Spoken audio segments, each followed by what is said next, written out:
అన్నా జగనన్న విజయసాయి రెడ్డి అనే వెపన్ని సోషల్ మీడియాలోకి తోసావుగా.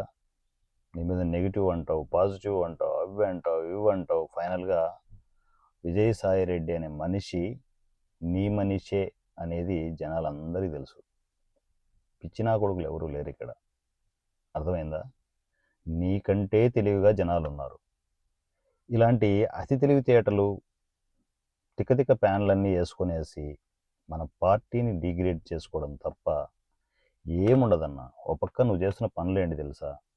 ఈ అడ్డమైన గజ్జికుక్కలన్నింటినీ సోషల్ మీడియాకు తోలుతూ, పేటీఎం బ్యాచ్లన్నింటినీ సోషల్ మీడియాకు తోలుతూ, ఓ పక్క విజయసాయి రెడ్డిని ప్రెస్ మీట్లు పెట్టించి, అవి చేయించి, ఇవి చేయించి, ఏవేవో చేయాలని చూస్తున్నావు. కానీ వీటన్నిటికీ ప్లాన్ ఏంటి?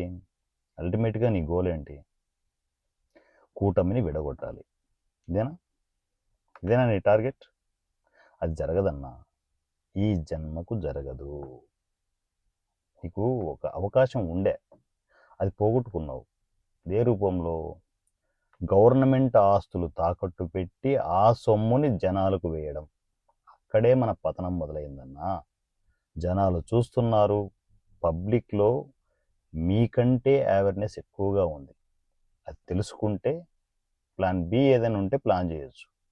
ఈ ప్లాన్లు వర్కౌట్ కావన్నా. వీటిని ఏమంటారు తెలుసా? అతి తెలివితేటలు అంటారు. అంతే. అంతకు మించి జనాలకు ఉపయోగం లేదు, నీకు కూడా ఉపయోగం లేదు. ఊరికే డబ్బులు బొక్క అంతే.